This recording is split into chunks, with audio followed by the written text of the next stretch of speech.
నమస్తే welcome to YoYo TV. BRS అధినేత కేసీఆర్ దాదాపు 8 వారాల విరామం తర్వాత ప్రత్యక్ష రాజకీయాల్లోకి వచ్చారు.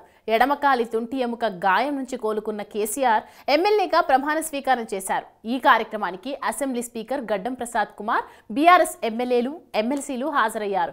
కేసీఆర్ రీఎంట్రీతో బీఆర్ఎస్ పార్టీలో జోష్ పెరిగింది. ఈ నేపథ్యంలో ఎటు కేసీఆర్ బయటకు వచ్చారు. ఈ సందర్భంగా బీఆర్ఎస్ ఎమ్మెల్యేలు, ఎమ్మెల్సీలతో కేసీఆర్ సమావేశమయ్యారు. లోక్సభ ఎన్నికల్లో విజయం సాధించేందుకు వ్యూహరచనతో పాటు అసెంబ్లీ సమావేశాల్లో అనుసరించాల్సిన వ్యూహాలపై పెద్ద ఆయన గులాబీ నేతలకు దిశానిర్దేశం చేశారు.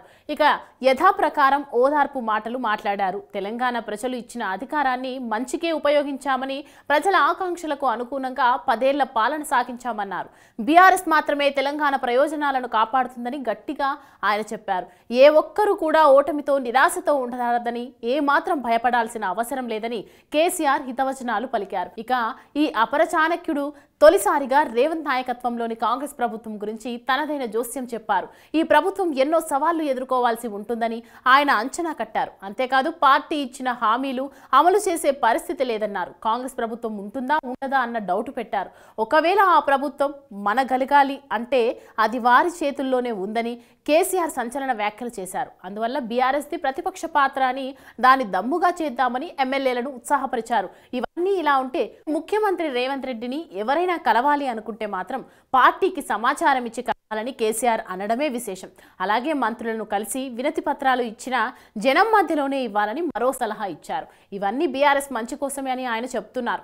ఏ ఉద్దేశంతో సీఎంను కలిసిన క్యారెక్టర్ను బద్నాం చేసే ప్రయత్నం జరుగుతుందని ఆయన అంటున్నారు. అందుకే కాంగ్రెస్ ట్రాప్ లో పడొద్దని ఆయన హెచ్చరించారు. ఇవన్నీ ఇలా ఉంటే కేసీఆర్ ఎందుకు ఇలా సూచించారు అన్నది ఇప్పుడు హాట్ టాపిక్. బీఆర్ఎస్ నుంచి పెద్ద సంఖ్యలో ఎమ్మెల్యేలు అధికార కాంగ్రెస్ లోకి వెళ్తారు అన్న ప్రచారంతో జాగ్రత్త పడి ఇలా అన్నారా, లేక నిజంగా కాంగ్రెస్ చేస్తోంది అని భావించి అన్నారా అన్నది తెలియడం లేదు. ఏదేమైనా కేసీఆర్ ఫక్త్ ఇన్ఫర్మేషన్ ఆధారంగానే ఈ హెచ్చరికలు జారీ చేశారు అని అంటున్నారు. అయినా పోయేవారిని ఎవరాపినా ఆగుతారా అన్నదే ఇక్కడ బిగ్ క్వశ్చన్.